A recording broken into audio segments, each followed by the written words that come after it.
As a church leader, your time and resources are limited. It's difficult to find discipleship and Bible study materials that are affordable, easily accessible, and high quality. But there is a way to equip the people in your church every day of the week without losing sleep. Welcome to RightNow Media, the world's largest library of video-driven Bible study resources, used by more than 20,000 churches, schools, and organizations. With a RightNow Media subscription, everyone in your church can access thousands of biblical resources for kids, couples, small groups, and more. Give your members access to great content, anytime, anywhere, on any device. And God specifically says, the way you think, that's not the same way I think. Equip and inspire everyone in your church beyond Sunday. Hello, everybody. Thank you so much for joining me in Solomon's Temple. My name is Solomon Izanga Shams. It's so great to be with you, wherever you are. Thank you for joining us. I hope you had a very wonderful and great day. And tonight we're going to be looking at an issue that is very sensitive, and it's also an issue that requires a lot of help from different people. So if you're in South Africa or around the area of the city of Polokwane or in Limpopo, I would really ask that you listen and watch carefully, and also please look for a way to help. Look for a way to help. That is very important, and that's what's going on right here, right now. So thank you so much, everybody who's joining. Joseph is here. Thank you, Joseph. Thank you, Divine Faith from Cape Town. Thank you.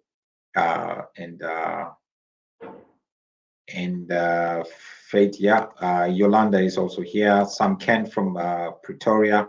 Thank you. Okunboa. Joseph from Kenya. Thank you, Nancy. Thank you. Namibia is also in the house. Jen is from the USA. Thank you, everyone.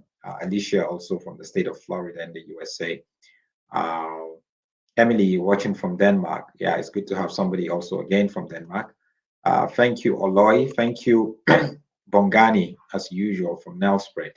Adelaide, you are here. Pumzile, watching all the way from Newcastle in New South Wales in Australia. Palesa from Joburg. Evelyn from Switzerland. Osina Chi from Texas. Thank you, every one of you. There's so many of you guys that are here. And I thank you so much. I don't want to waste much time. Tonight I'm just going to be asking questions, because like I said, what we're about to talk about tonight is we're looking at a prophet who was actually basically living with girls. Now these guys operate as a prophet in a village just outside Polokwane called what do you call it? Is it Gamaraba? So he has been going around claiming to be a prophet. And from what I heard, he actually carries a measure of powers. You know, maybe his power is just in the manipulative nature of it, manipulating young girls. And a lot of them have become victims. And also, one of them lost her life. I think was it yesterday or 2 days ago. So the young girl who lost her life, her uncle, her young uncle is here to tell us what happened. It is important for us to know and hear what happened, because they even went to the police to try to open the case. Her parents with him, the uncle, and the police were sending them from pillar to post. Well, if I show up at the police station and try to open the case, you just open the case for me and investigate and find out what the truth is about it, the issue. So, like I said in the beginning, I'm calling for help for people who are around Limpopo, Polokwane, or even in Joburg, that you can help, you know, just so the truth could be excavated. Legal help. If you're media also, if you live around that area, legal help, police help, whatever way that we can be able to get to the depth of that. So I'm just going to bring in the uncle of two of the girls who would actually live with this prophet for months. one of them 14, one of them 17, and one of them just passed away. And she was allegedly poisoned. So, hello? Hello, Geoffrey, are you there?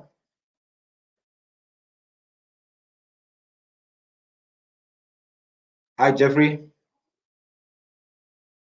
Yeah, I can see him. I can see him. So let's try again. Let's try to make sure we get you in there. I cannot see you. So let's try again to get you in. So what we're seeing here is some sort of a situation that has become some sort of a habit for a lot of people, especially in small towns and villages. Let me get Jeffrey out here.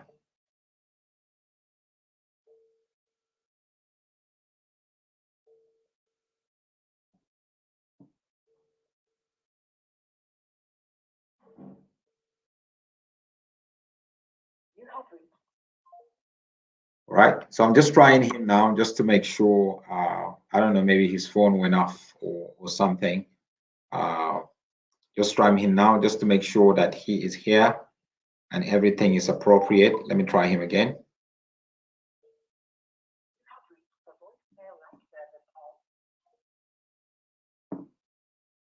Yeah, I think not sure what's happening.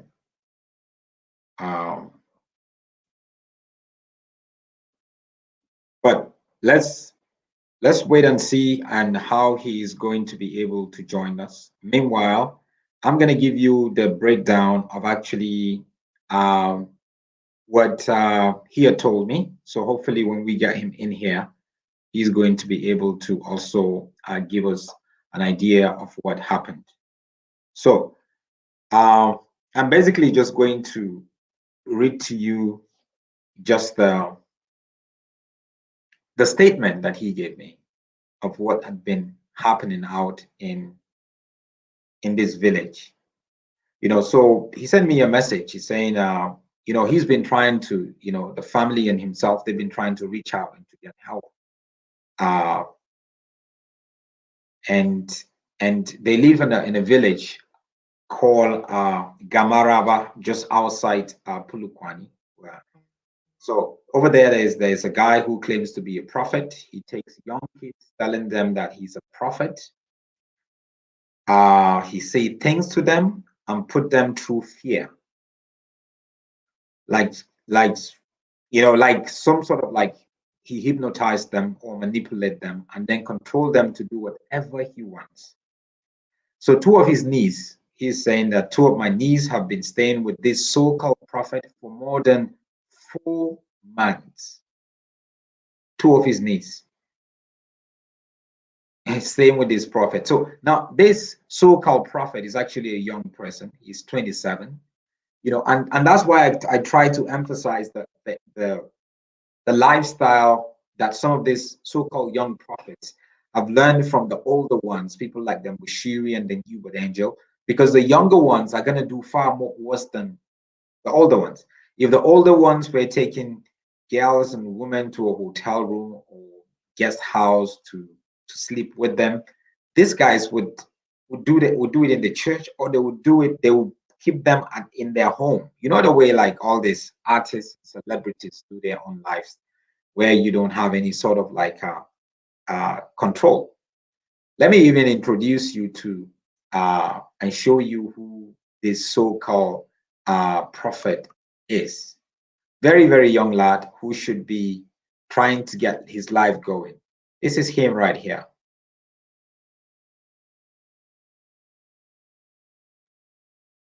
This is him right here. And he calls himself a prophet Paul Madubanya. That's what he calls himself. Prophet Paul Madubanya. I'd wanted the uncle of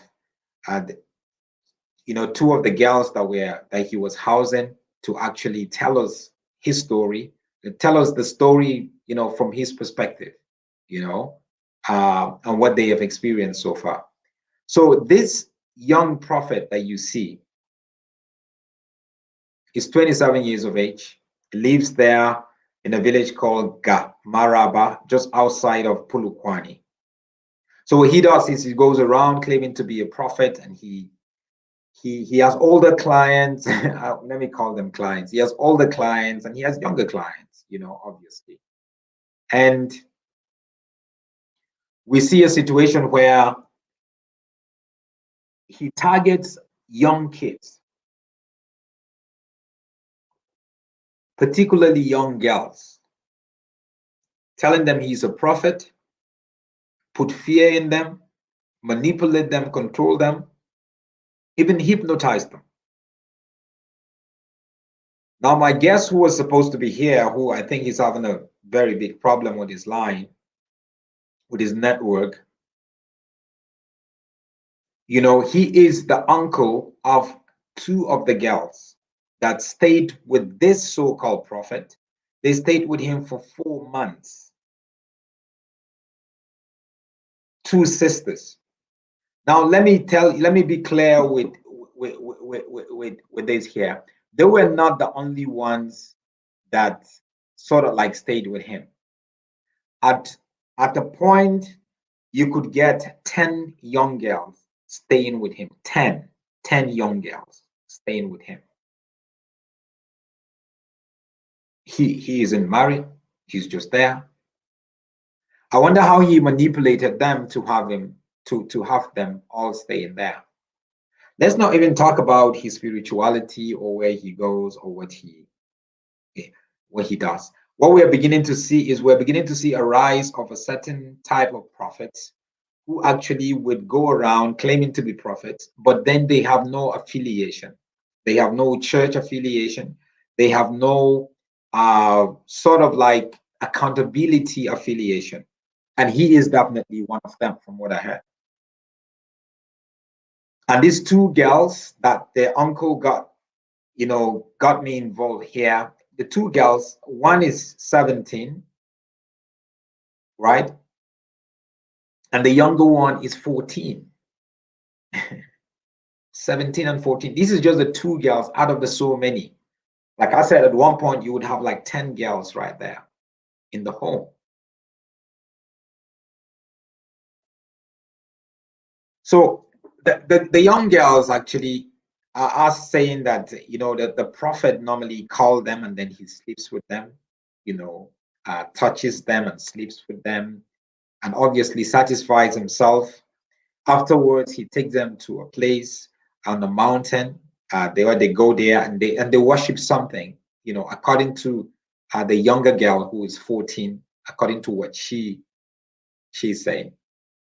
So the younger sister is saying that now, who's 14. The older sister, who's 17, actually passed away. So they go to this mountain and they worship something at night, and then they come back in the morning.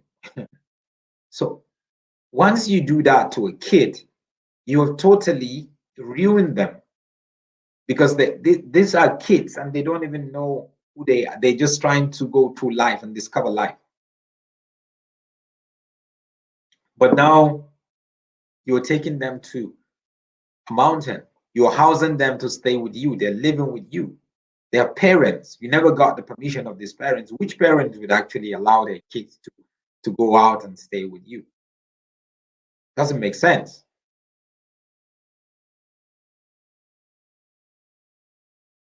So here is saying they've tried to report the case to the police, but the police is not helping. The police station as Mashashane police station, that is. They've gone there over and over again. Himself, the uncle, and the other family members, her parents, over and over again. They've tried to reach out to radio stations and no one is actually helping them out. Even the teachers at their school, because these girls were staying with this guy for months. So obviously they bombed school. They don't go to school anymore. So they went to the teachers, they even got to the principal, but allegedly the principal himself of the school goes to this guy for consultation, goes to this prophet for consultation. So the principal, obviously, he's handicapped by association. He's not going to do anything about him because he sees this guy as a true prophet, and he goes to him for consultation. So why would he want to begin to interrogate and investigate why he housed the girl or where the girls are and all that kind of thing? Impossible. So there's a whole web of just different elements, that engulf, this whole crisis. So he said some community members also went to the principal to speak to him. Even people from the chief of the village, the royal house, went there, but they still cannot get help because obviously the principal depend on this prophet for spiritual consultation. Even the commander of the police station, the Mashashani police station, at least allegedly, also involved in seeking spiritual help through this prophet. So the principal is involved, and somebody that you feel they should take on this issue, and the police commander of the police station in the village is also affiliated to this prophet because they go to him for consultation. So who is going to help them?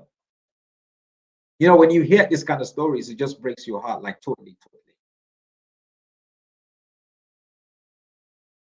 So day before yesterday, which was on Tuesday, they got a call. The family of this girl got a call. Well, according to her uncle, what he told me, they got a call that his niece, that is the girl that is the older girl who was 17, has been hospitalized. So, and they only recently found out that she was actually poisoned by this so-called prophet. She was hospitalized, and guess who took her to the hospital? It was the prophet that took her to the hospital. She was wearing nothing. You could see that she was just naked, and he actually there was just towel that was covering her, and he took her there and dumped her there, and he left. They just got the autopsy result right now that she was poisoned. So it seems like this young prophet is having a heyday. He's not accountable to anybody. No one in the village actually is capable enough to apprehend him, to arrest him. No one.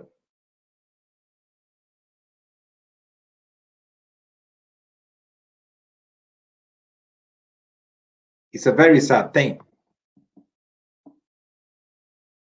I think he's trying to get in right now.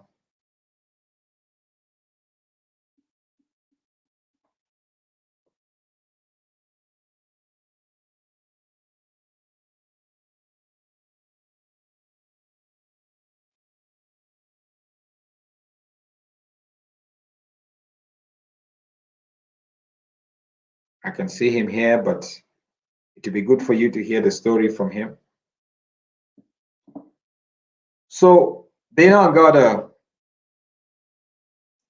autopsy result that she was actually poisoned. So they went to the police station to open a case again. That was when his niece was in the hospital. When they got to the station commander now called the prophet and told him that the mother of the girl came to open the case, and that we've been warning you about this issue and you weren't listening. How do you even do that? This is a life of a young girl that had passed away. Then you're calling the prophet on your phone instead of taking their statement and to go out there and arrest the prophet, the so-called false prophet. But no, they didn't do that. And look at him.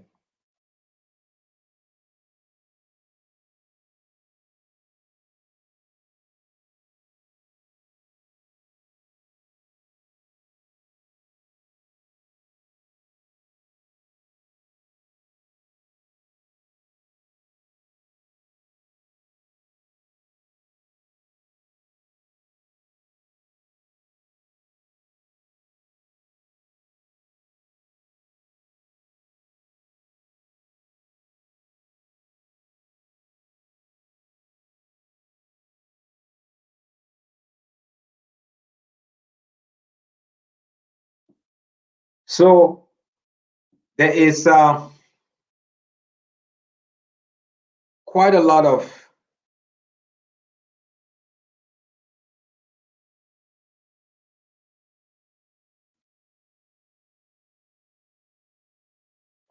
injustice going on there. Injustice in a in just different levels. The level where the education system where these girls are at is not able to do something. The police is not able to do something. So who's going to help them in that village? Right? And like I was telling her uncle, I said, look, this prophet here is just a local champion. He's just somebody who in the village he feels he's untouchable because he claims to have some sort of supernatural powers and all that kind of thing.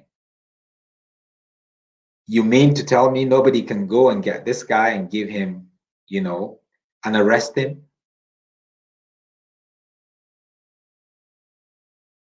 Or go tell him where, like, with all this while that he was housing these girls. How do you have 10 girls, young girls in your home? What are you doing with them? And you claim to be a prophet. These girls don't go to school anymore. These girls left their home, their parents, their family. You must be a criminal for recruiting this girl and brainwashing them and selling what is not true to them. And now putting fear in them that if they leave, something is going to happen to them and this and that. And now one of them has passed away. What did he give her? What did you give her?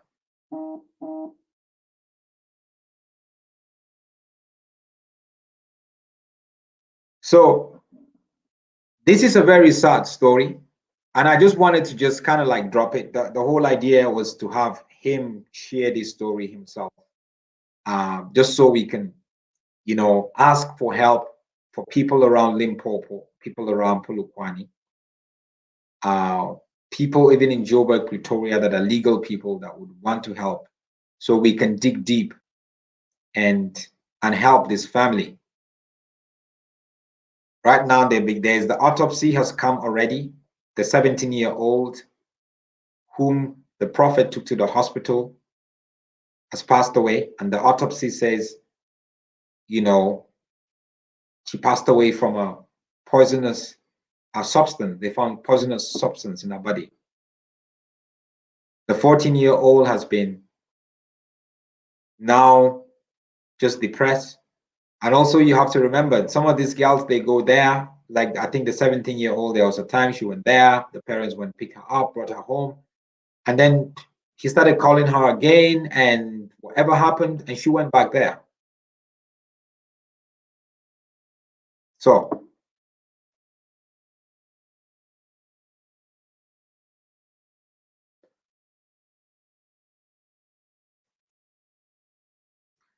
So this prophet himself, like I said, he's not a prophet. He calls himself a prophet. I think he's just somebody who's a sangoma, somebody who is a witch doctor, somebody who uses voodoo. And he's using it to satisfy his own self. He's using it to show his power in the village, around that area. The village is just like 30 minutes or so. About 30 minutes away from Polokwane. I see Jeffrey is still trying to connect. Let me try to call him again.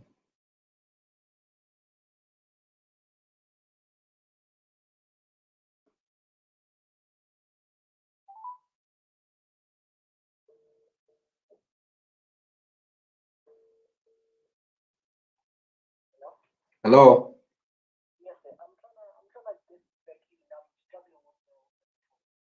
Okay. Are you on WhatsApp? Okay, let me call you on WhatsApp now so we can just talk via there. Yes. Okay. All right. So I think he's having a big major problem with his network. So let me just call him on WhatsApp so you can hear from him.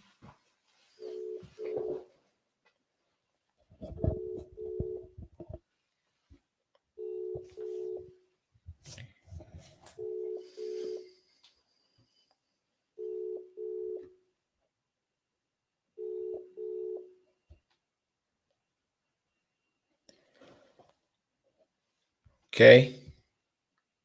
Let's try it again.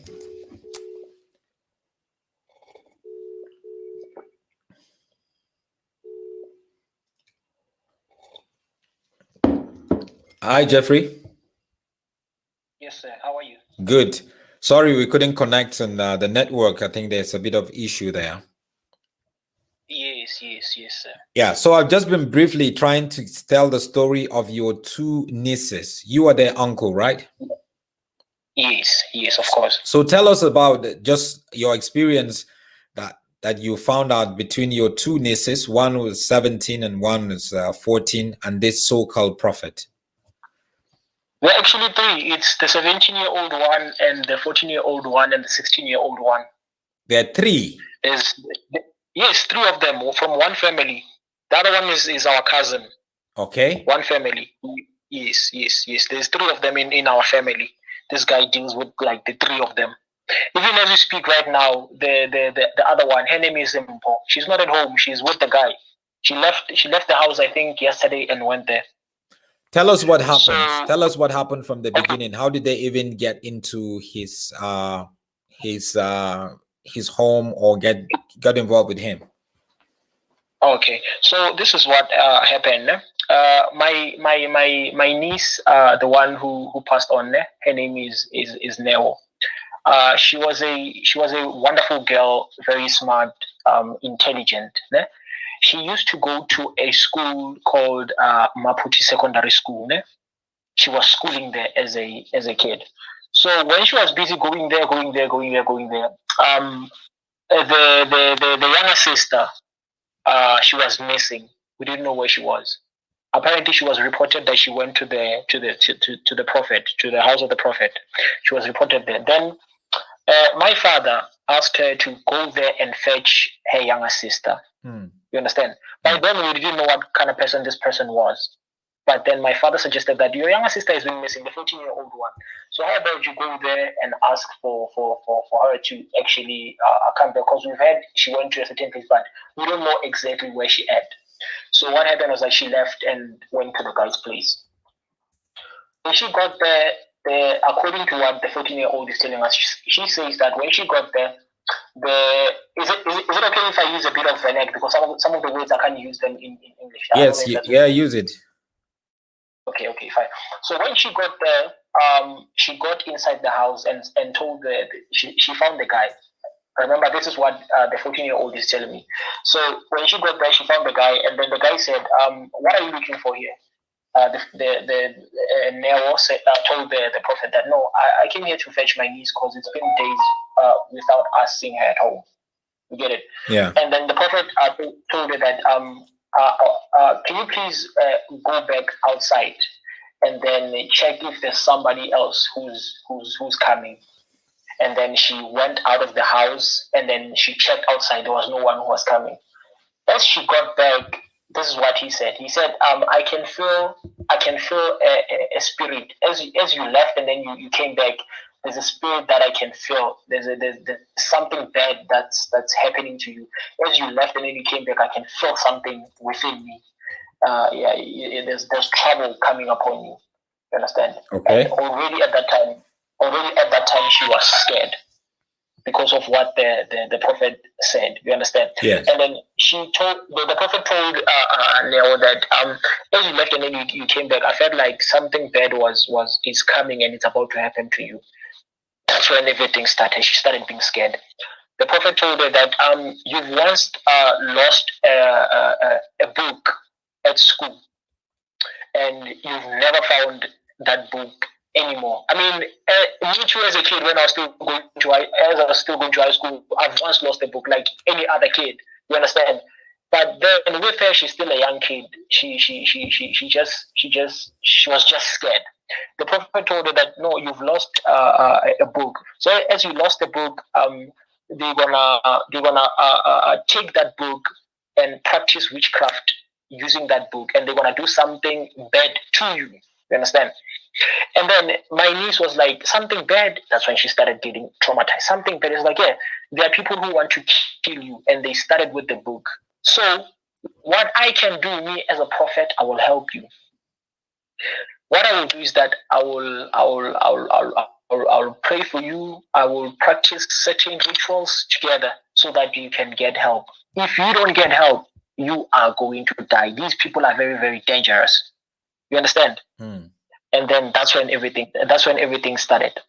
So from that day, I'm not sure if she came back home or not. You understand?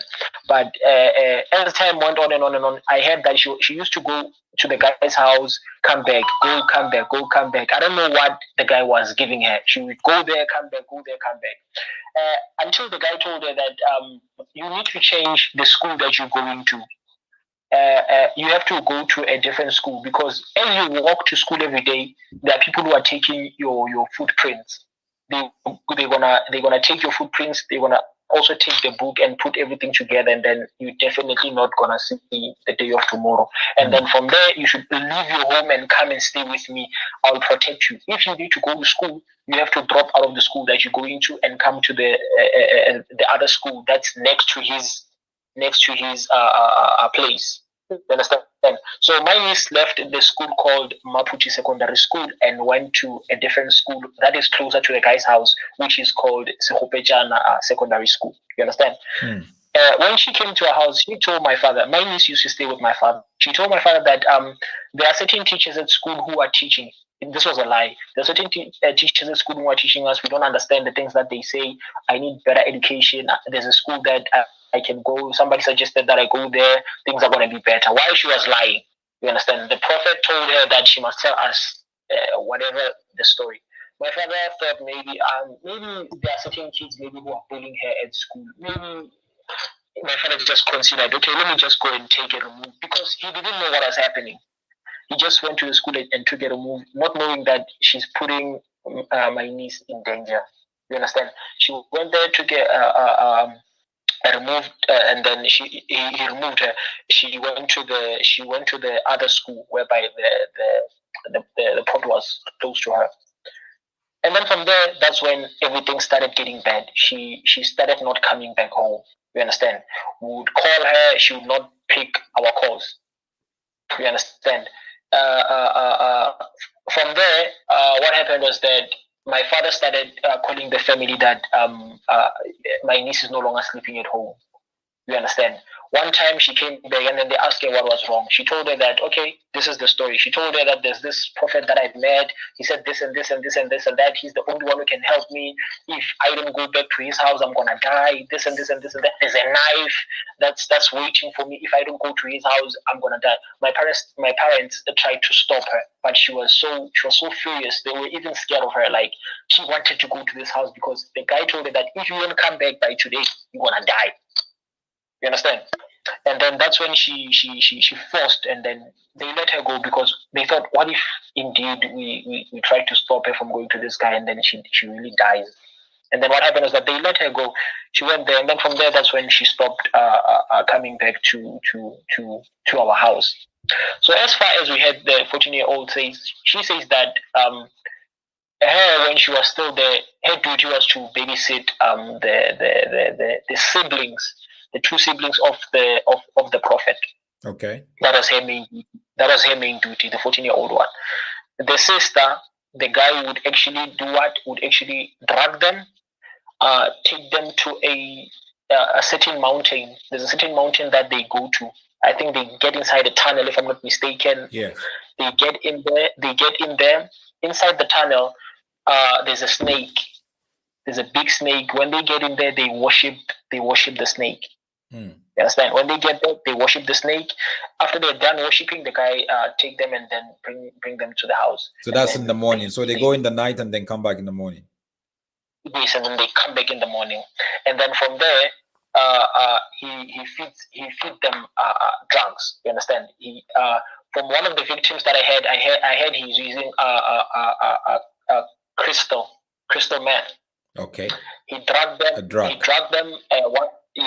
Once after he finished drugging them, he sexually assaulted them.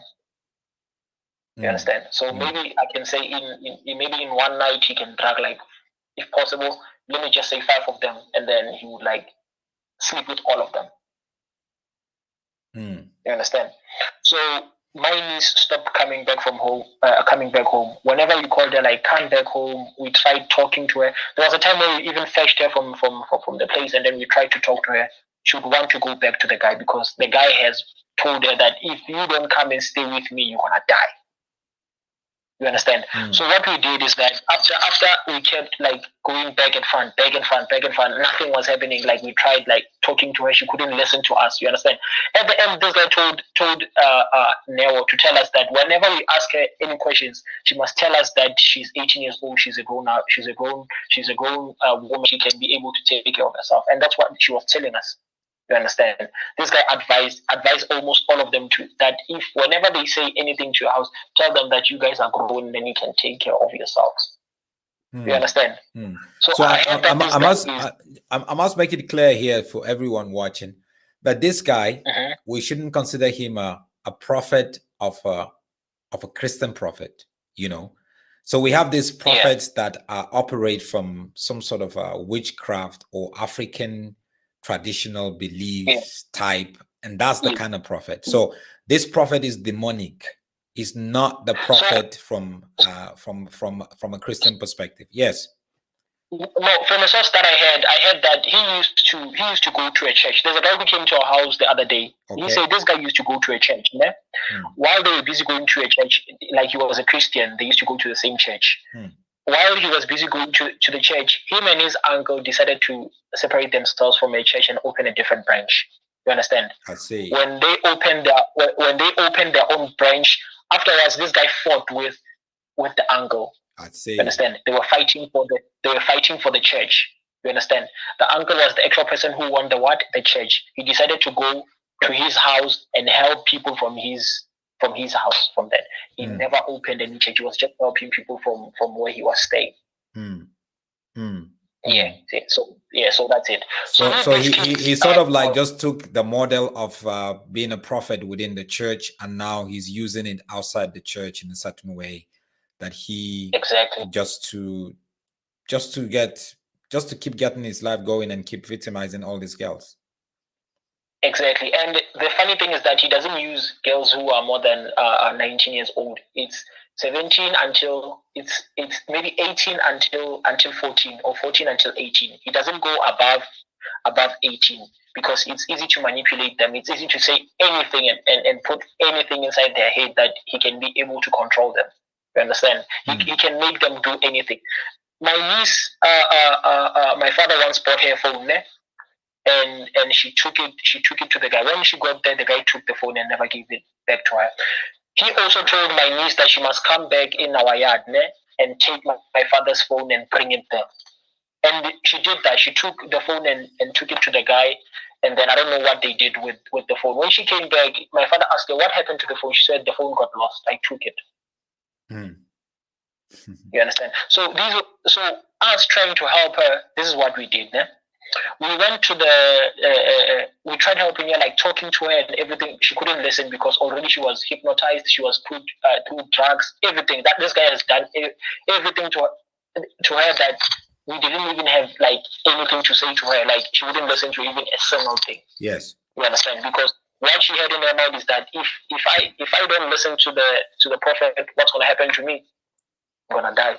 You understand? She was scared for her life. You understand? According to what my 14-year-old niece is saying, she says that my niece, she knew certain secrets about the prophet. And then there was a time where she threatened the prophet that I'm gonna go out there and tell people about your secrets. What are the secrets? The fact that he's selling drugs. That's the first one. The second one is that the fact that he's staying with like young kids. You understand? The other one is the fact that he's working with the police.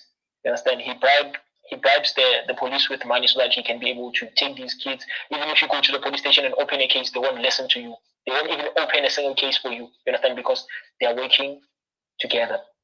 You understand? Those are the secrets that my niece knew, and she once threatened him that I'm gonna go and tell people these things. You know what the guy did? He beat her. He beat her. That's what he did. So another thing that happened. So after we realized that okay, we've tried talking to her, we're not getting help. This is what we did. We started going to the social workers. You understand? When we go to the social workers, we went to the local social workers, and then we told them, okay, so we have this problem, this and this and this and this has been happening to our kids, and it's not just our kids in our house, but a lot of kids around our neighborhood. So you know what the social worker told us? She said to us, how can you fail to discipline your own child? She's a child. How can you fail as a parent to discipline your own child?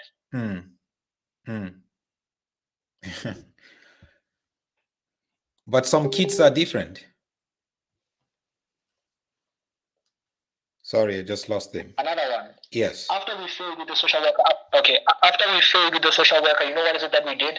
We went to the parents of the other kids, the other victims. Yes. You understand? We went there, and then when we got there, we told them that we've heard that your kids are also going there. You understand? To this so-called prophet. So we are coming to you so that we can go to this guy or go to the police and get help. These parents refused to go with us. You know the reason being? The reason is that these parents have went to the pastor to the prophet to consult. You understand? I see. And in return, the prophet had asked for their kids to come and also consult. So it was difficult for us to create a small group of people who are going to approach the police, because they were scared that we once went there to consult. It's not easy for us to even go back there and say we want our kids. So it looks like he's very popular and also influential in the village then. Very, very, very. What we did was that we also went to the school. You understand? We tried to get help from the teachers. The teachers did the same thing, because there are certain teachers at the school who are also consulting to this prophet. They couldn't help us. You understand? From there, we were going to different people at the same time. So I can't remember exactly when did we start going to the police, when were we going to the social workers, but I'm trying to explain that we tried everything. So we also went to the police. You understand? We went to the police trying to get help. We reported this case that this guy is a 27-year-old guy. He's a 27-year-old guy. Yes. who's sleeping with young kids. Neo is 17 years old. Their cousin is 16 years old. You understand? Yes. Like, we were focusing on these two. The cousin is 16 years old. Neo she's 17 years old. This guy is 27 years old. Check the age difference. We tried to open a case for rape.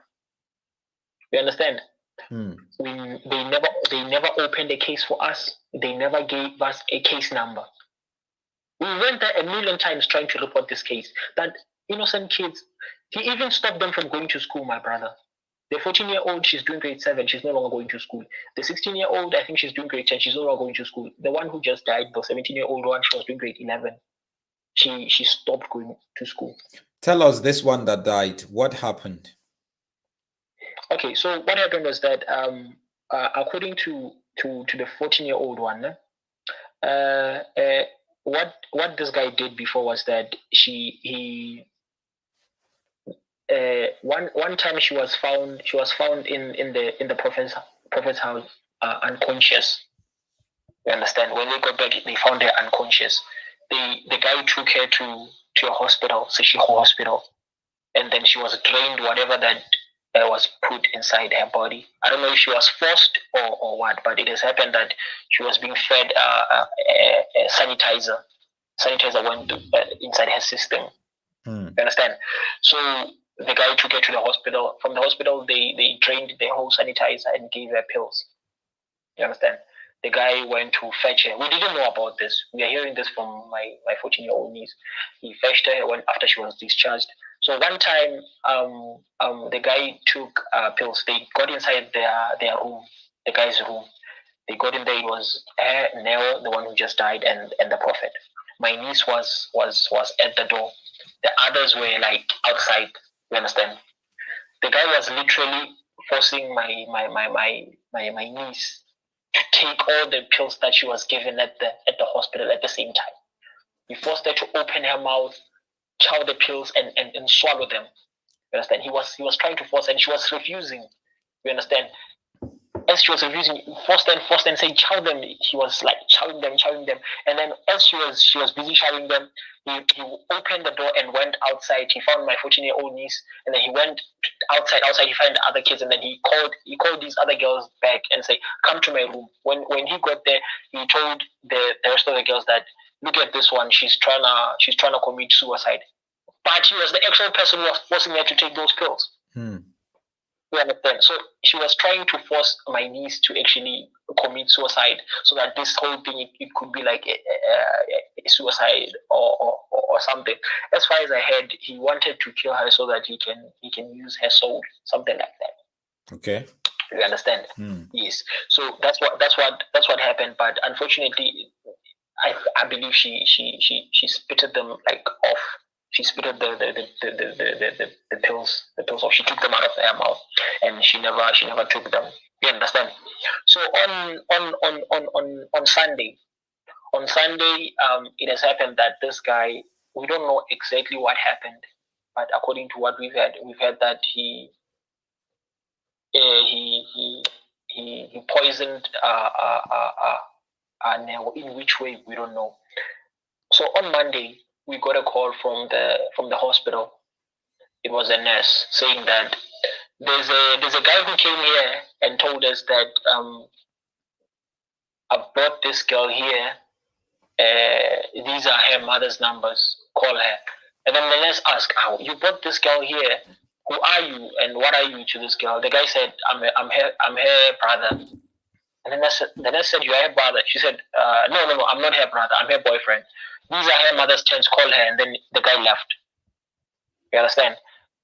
The guy left her while she was naked. She was naked, rolled with like a small towel, like a mini blanket. She was naked, fully naked, At the unconscious. hospital. Yeah, at the hospital. She was naked, unconscious, rolled with a towel. I don't know how long did it take. I don't know if when he brought her to the hospital she was already dead or what. But I can say she was unconscious because I wasn't there. Rolled her with a mini blanket and dropped her at the hospital and wrote her mother's tents and gave the nurse, and then he left. So we got a call from the nurse saying that there's a guy here who claimed to be this girl's brother, and then he changed and said he's her boyfriend. He just dropped her and left her. He said that I must call you and the mother. And then the mother and my father went to the Sishiho hospital. When they got there, the nurse said, "Yeah, the guy just dropped her and left her. So the doctors are busy right now. They're trying to drain the poison out of her." Okay, from then she was put through a stretcher, oxygen, all of that. So they have wrapped the towel, or I can say the blanket, the mini blanket that was rolled around her body. They placed it inside a plastic and they gave it to my sister and my father. Said, "Okay, these ones you can keep with you and take them home." So what happened was that my father and my sister went to the local police station that they have been going there a million times. You understand? When they got there, they told the police, which they found there, that we are here to open a case. We are here to open a case about our daughter. This and this and this and that has happened to her. So we are here to open a case. You understand?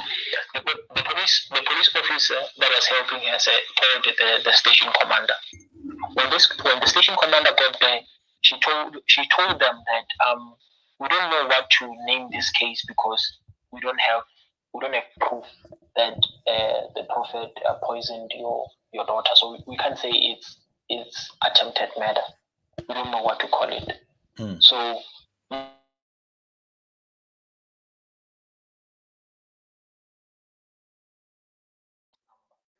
is it possible for a police officer to tell you that go home, we'll send you a case number? No. This is from when that happened. Did they take a statement? Did they take a statement? Yeah, they did. Okay. They did take the statement, but they didn't give them a case number. Before that, he took them to after he told them to go home, he said, no, wait, let's go to my office. He took them to the office. When they got to the office, she took the phone and called the suspect. You understand? The prophet or the suspect.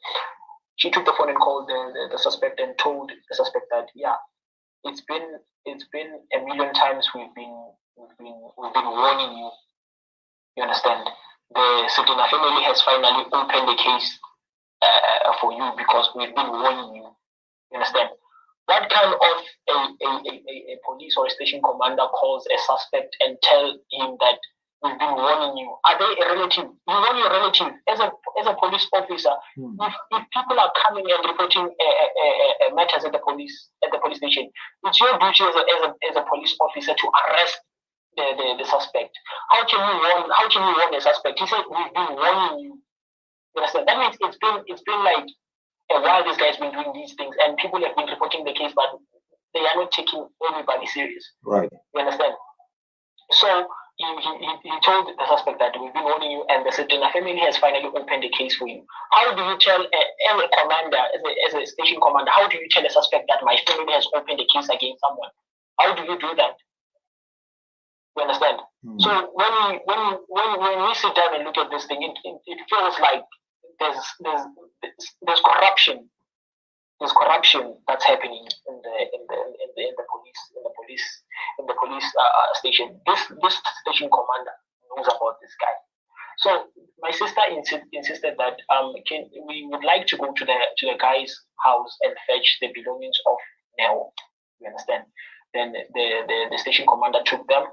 And then when they got to the gate, my sister told the station commander that inside this house, you're going to find the young girls. And all of these girls, they're going to tell you that they were being brought there by their parents. All of them, ask them one by one. That's the story that they're going to tell you. All of them, they're going to tell you the same story. Because that's what the prophet put inside their head, that if anybody ever comes here, you tell them this. You understand? She got inside, and then my sister said, ask them one by one. She asked them, who brought you here? You know what the first one said? My parents brought me here. The second one, they said the same thing, all of them. You understand? As a police officer, she was supposed to take those kids to the police station and question them again. And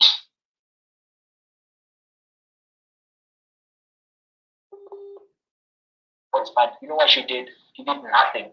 She just told my father and my sister to take the belongings of Neo and then go. That's what she did. You understand? So now. So did they take the pictures? Did they take the pictures of the belongings there in his place? Did they investigate? Did they search the place?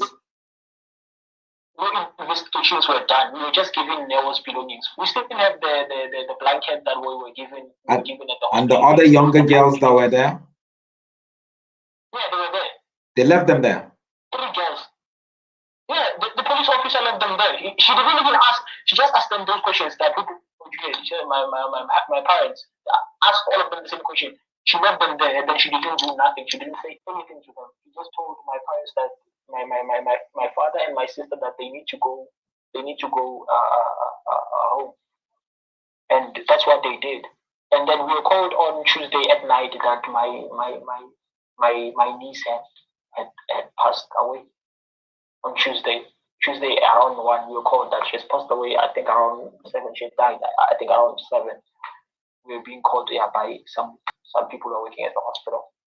And then on Wednesday, I think that's when, on Tuesday morning, that's when they went to the Session Hospital. From the Session Hospital, they went back to the police station. You understand? To what?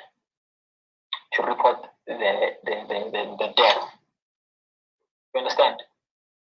No case was opened again. Understand? When they got back home, they called the commander saying, we are asking for the case number of the first issue. You remember the kid was poisoned. Yes. you haven't given us the case number. You understand? You know what the police officer said? Wait. Today in the morning, my father called her again about the case number of the first issue, the first matter. We're not talking about the death of my niece. No, we are talking about the first one where she was still hospitalized. Yes. We are asking for the case number. If somebody has been poisoned, there's supposed to be a case number. You understand? There's supposed to be questions that are made. There's supposed to be some arrests that were made, but none of those has happened. No one is arrested. No one is questioned. You understand? You know what the station commander said to my father? He said, "There's no proof that your niece was poisoned by the prophet. So there's no case." That's what she said. And that's what she said to my father. I know my niece has died. There's no case. There isn't any case. No investigations. Nothing. You understand? So during the day, what I did was that I spoke to a colonel who works at Seshego police station. Yeah? I explained everything to her. I think she called the Mashishane police station asking about the whole situation. You know what happened? She was panicking, the station commander.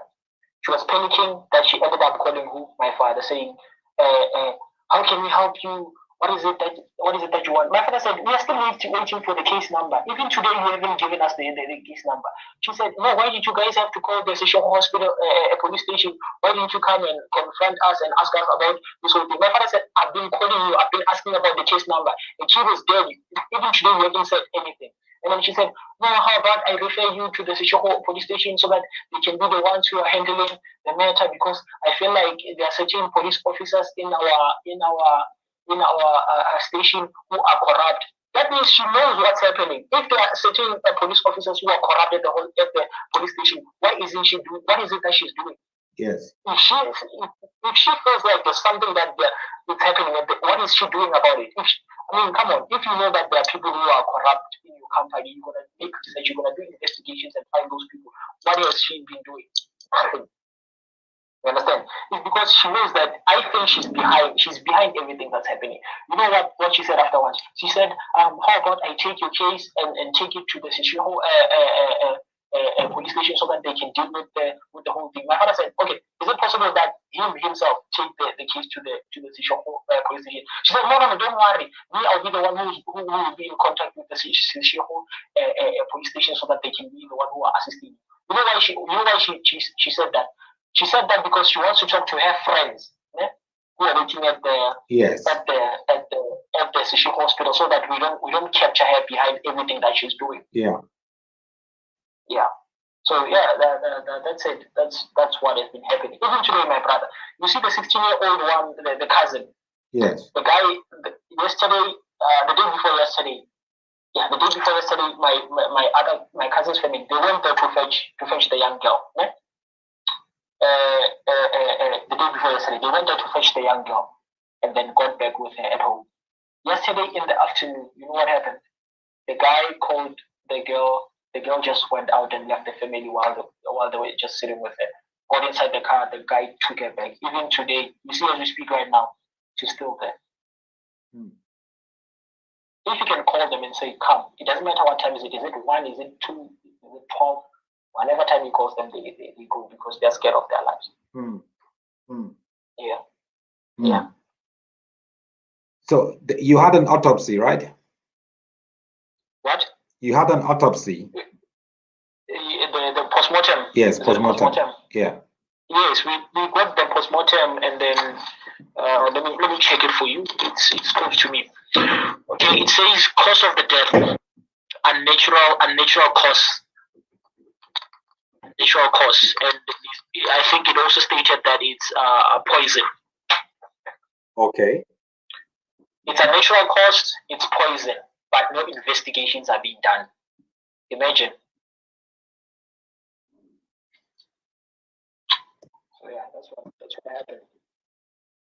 We do have the postmortem. It says a natural death, or a natural cause, I can say.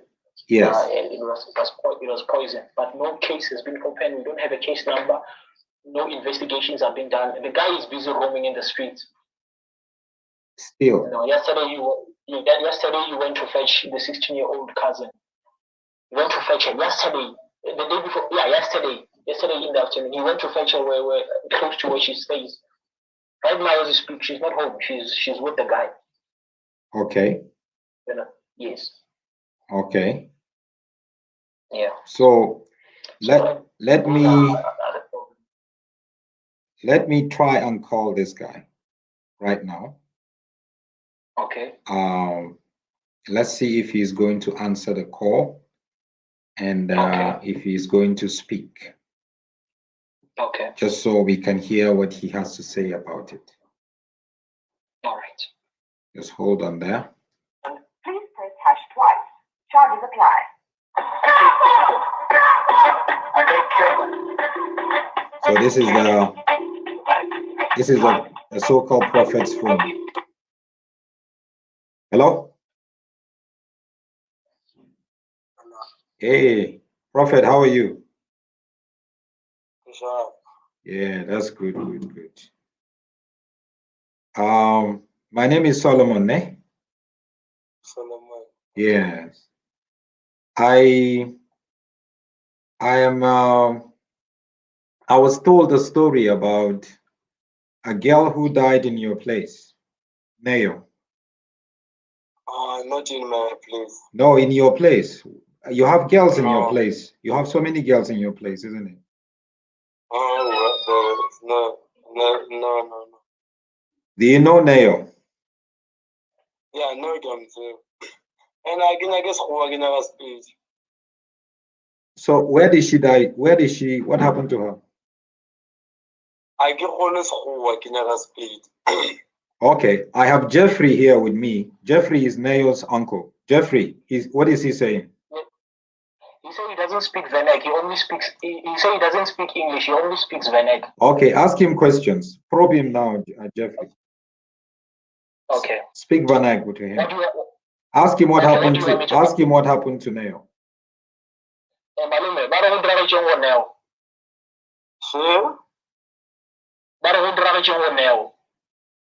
Oh, no, go to the Tamale ka Sunday.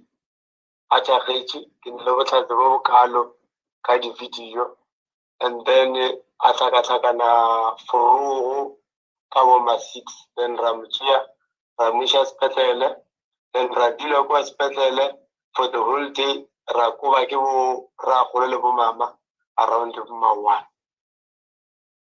Okay, this guy says that they left with Neo on Sunday, and she was happy.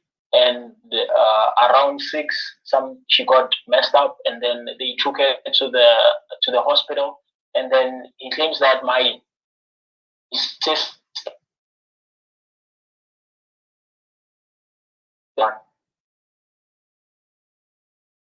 Are you there? Can you hear me, sir? Yes, I can hear you now. Can you hear me? Yes. Yeah, that's what he said. He said they took her around 6. She got No, messed up hold on there. She got messed up. What do you mean? What does he mean? She got messed up? I don't know. That's what he's saying. He says that she got messed up. Tell him, what does he mean she got messed up? He was with her, so what does he mean? No. I don't know Kakakan. I don't know Kakakan. I don't know Kakakan. Isn't that what you're saying? Yes, so it translates like this, that's what does it mean? Yeah, she got messed up. That's what you're saying. She got messed up. What does it mean? What does it mean she got messed up? What does it mean she got messed up? With what? How? What really happened?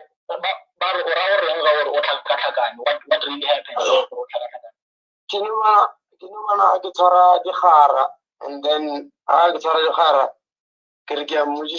again, then even to the Karabuli, then Cam Chagarosayam and Agajalorosayam, and Bilekona Penika, and then come just same time, come Rala Kamishas Pete, come Kukaram Rala Kamishas Pete.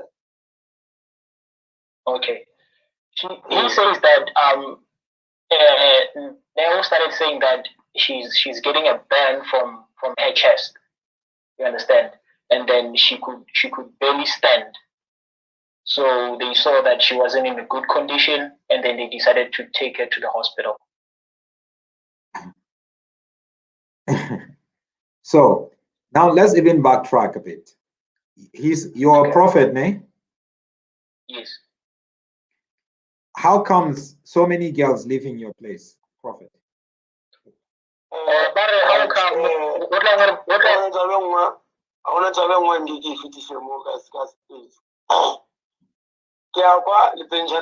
Prophet and level like I'm to Naliana, Rijola, Margwell emphasize too much Ishia prophecy. Gilly Chilijan Hakalamunki Kilikush. Okay, this guy says that we are busy emphasizing the fact that he's a prophet, and him and Nero, they were actually dating, but we are busy emphasizing the fact that he's a prophet. No, I'm trying to say, how comes Neo is not the only girl that lives in his place? Tell him that. Okay. Ask him about your other nieces and the other girls. Okay. Okay. Baniana babanchiso badule Oena, Otonale, Neo, Leseo, and other kids. Right. Neo Mpo Leseo Asa Dillin. Mpo Asa Dillin. Again, right, Marelin no. Here, get Melarova Dillin. Or Mponi Leseo never said Luluan. Never said Dillin. Never know the fella, Banchaka, Batama, the fella, Banchaka, Batama, social Halabatilin. But really no. Okay, this guy claims that he wasn't staying with Leseo, he wasn't staying with Mpo. He was only staying with Neo. That's what he's saying. No, but the report we're getting is a different thing. And if he's staying with Neo, why is he staying with Neo? Are they married? When he said he took her to the hospital when she got messed up, did he call her family to let the family know that something is wrong with her? What kind of a prophet is he? You don't sound like a prophet. It sounds like this is just somebody that lives his life the way that he wants to and just create lies. You're targeting people who are much younger than you. Tell him that.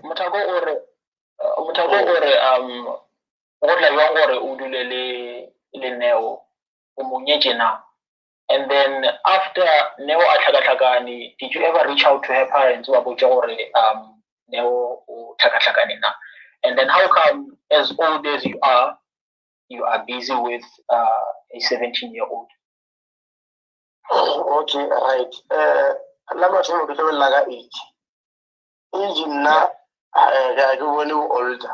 Don't tell me about age of consent here. Why are you even staying? Why are you staying with somebody you're not married with?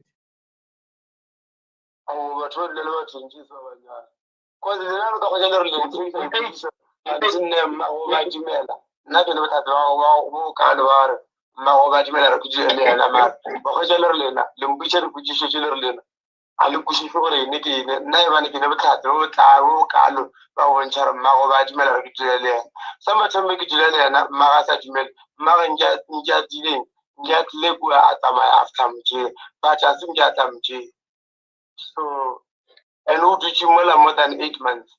I think you better.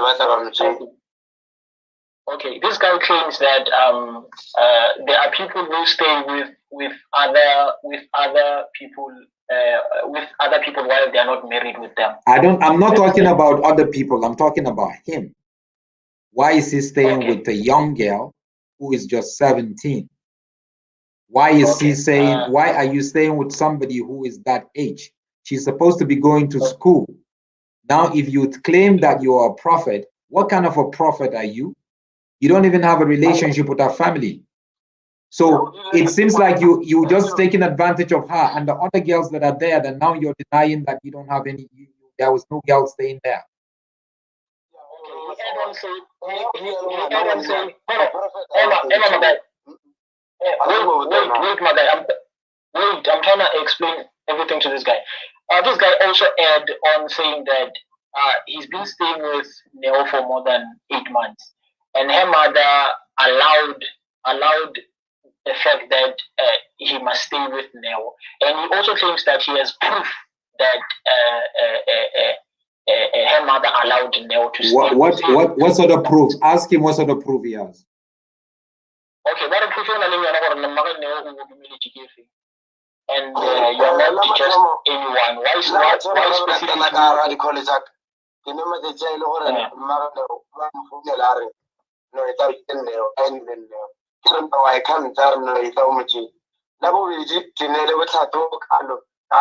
Statement ke transfer tšhelete ka account ya mmagane so o ba dumela ntho ngwana.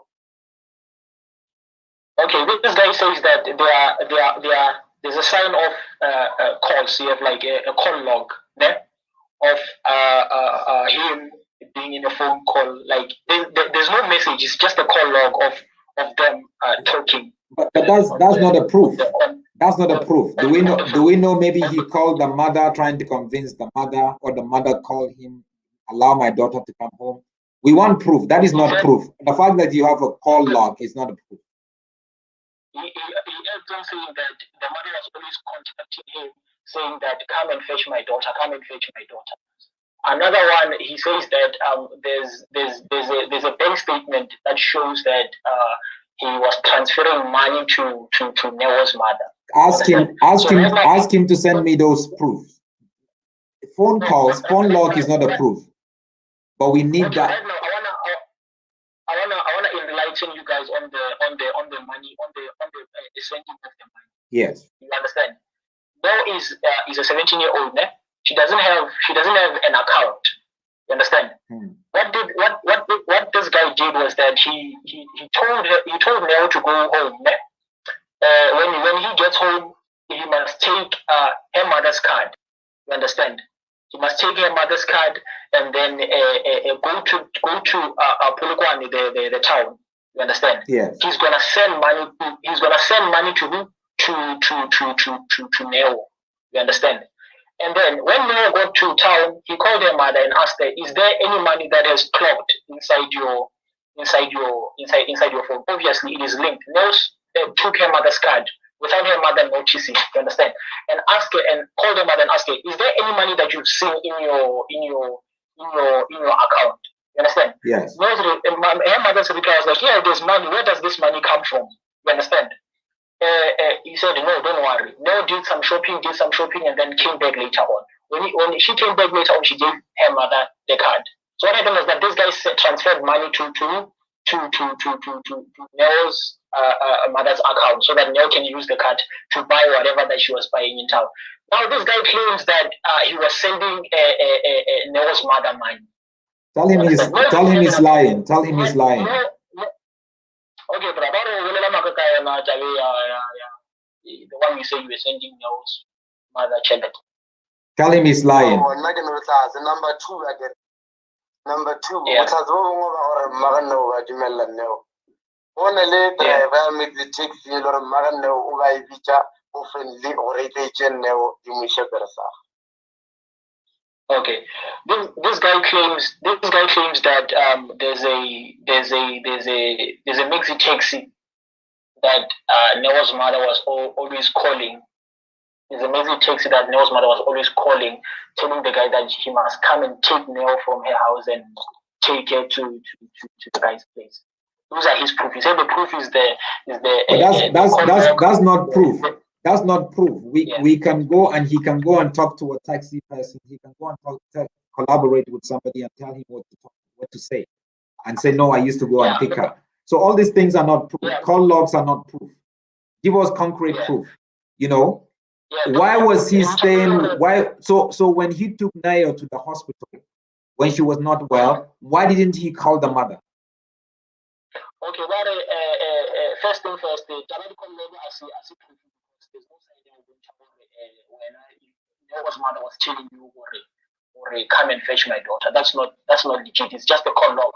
everyone that you are phone hot, and then unless everything like working call in that's not proof. Second thing, you explain me the reason why you sending the number, you sending the charity to Neo's mother's account is because you were sending Neo money, which she went to town, bought clothes with the money, and then I think I found my account. The third thing is that you can talk to a Mexi Chexi and say, oh, if you can say this and this and this and this and this and that. So that's not legit proof. You understand? So what is the other question that you when you took Neo to the hospital, why didn't he call the mother? Since he claims he has the mother's number. Okay, why you never contacted Neo's mother and tell her yourself, or now taking her to the hospital?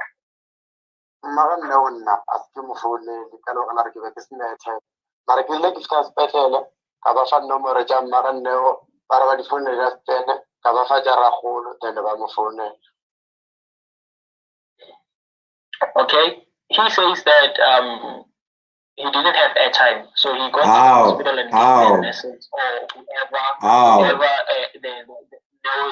Neo's mother's chance, and the chance the Neo's mother's phone couldn't get through, and he gave them the grandfather's number. So my sister is the first person. You know that this guy is lying. My sister was the person who received a call from a nurse.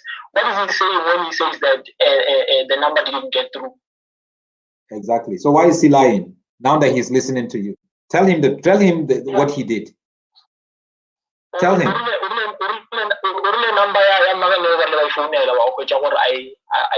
But according to the nurse, we received a call from the nurse. So what do you mean about it? Yeah,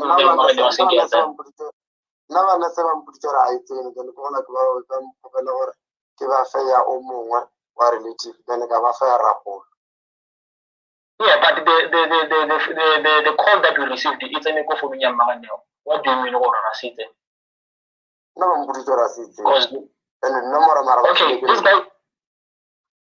This guy claims that the number didn't get through. That's what the nurse told. No, all this number didn't get through.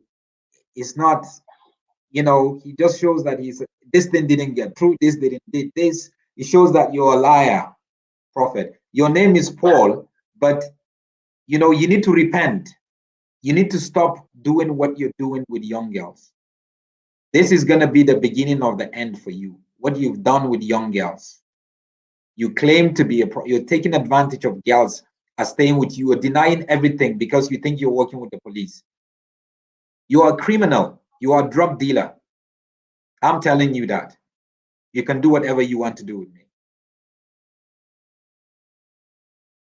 What you just did to Neo is coming back to hunt. This is not the end of it. You can lie and try to cover your track now, but once investigation begins, you're going to be in for it. So the best thing I would advise you now is just start repenting before justice comes.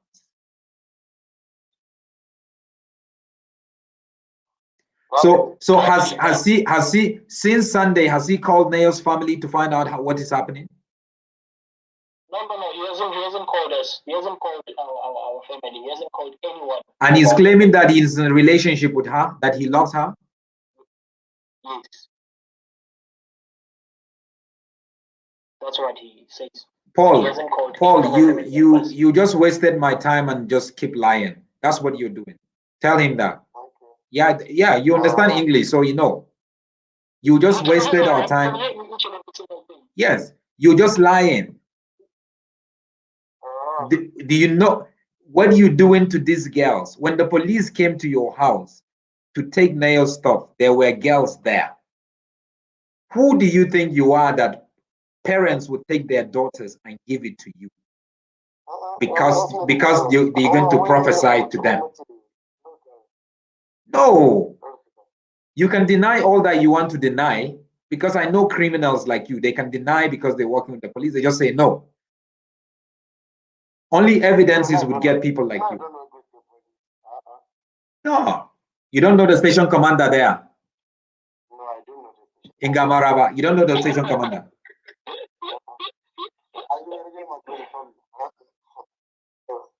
Ask him if the station commander never called him. The station commander never called you. If you look at your log now, we're never gonna see a call from the station commander, the lady.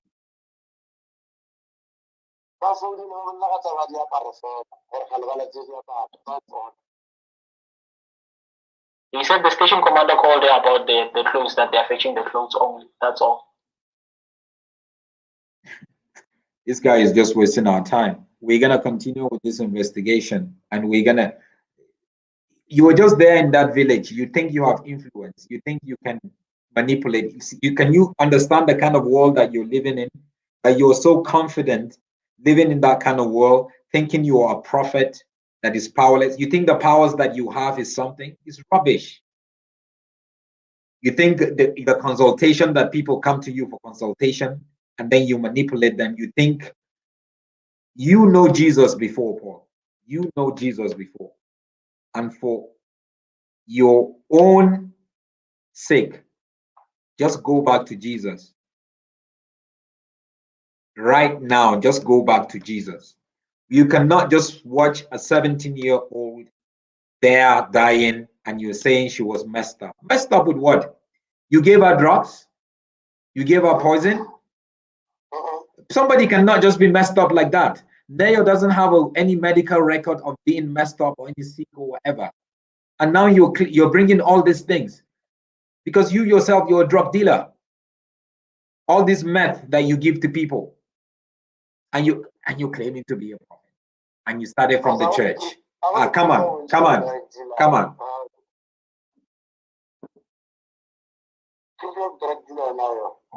Just brace yourself.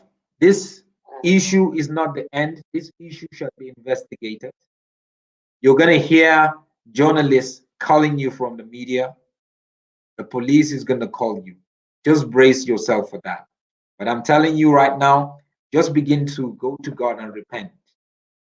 That's the best way. The 14-year-old right now, you see right now, the 14-year-old as we speak, she's crying, bursting in tears because she can hear all the lies this guy is telling. So she's even there with you, listening. Yeah, I'm with her. She's listening. I'm with her right now. She's listening to the interview. Right now as we speak, I'm sitting with her. She's here with me. She's crying. She's bursting into tears because of these lies. And then, Paul, you have the audacity to deny all these things.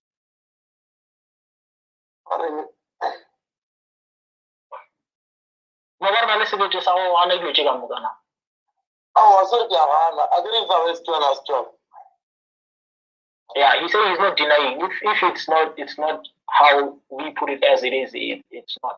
He says he's not denying. This side of the story is just the truth. Yeah, this guy is a liar.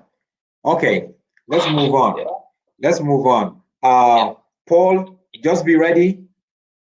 You're going to be getting calls from the media. This thing is not the end. The truth will come out, and you must tell us the truth. Thank you. Bye.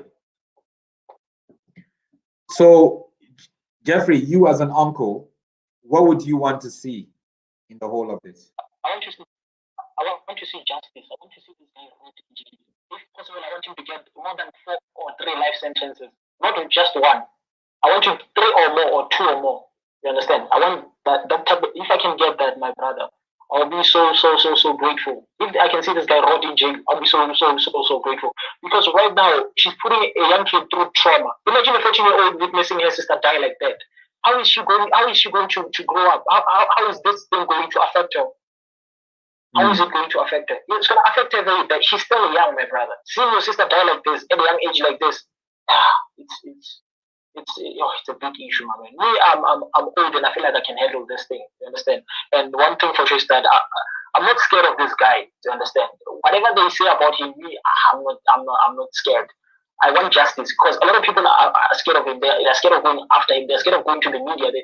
I'm not scared. My niece can't just die like that, and I just have to keep quiet about it. It will never happen.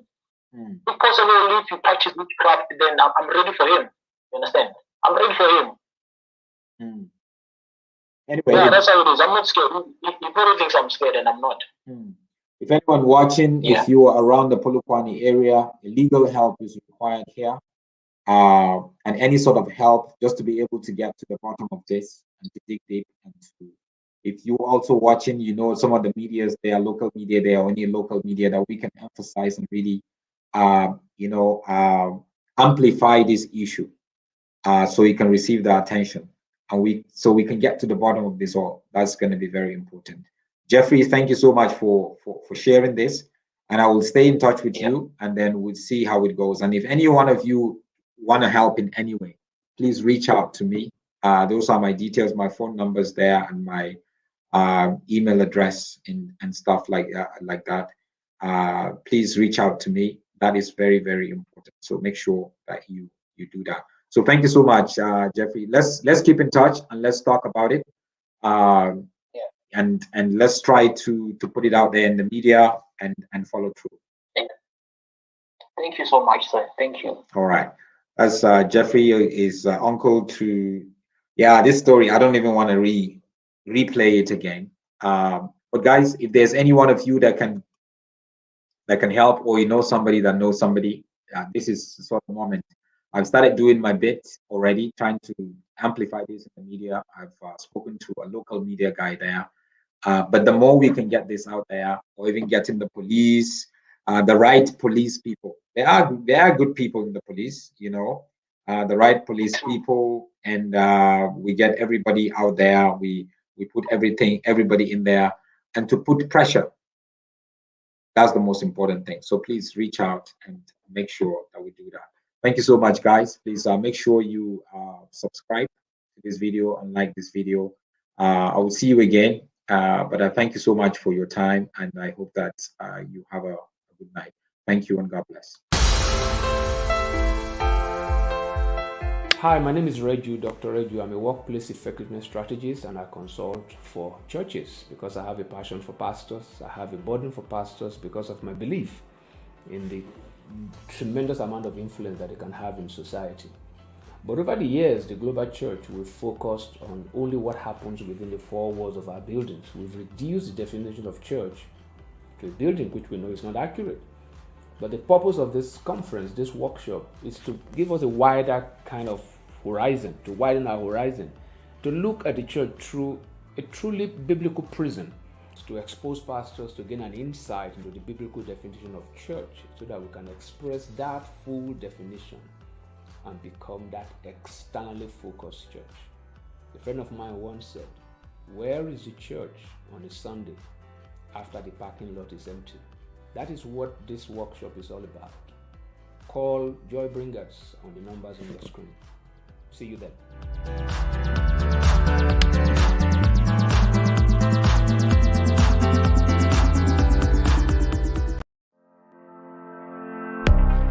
Masinya Attorneys Incorporated, a boutique commercial and taxation law firm in Midrand, Johannesburg, South Africa. Strategic lawyers on point with more than 20 years of practice experience. We are professional, capable, and qualified.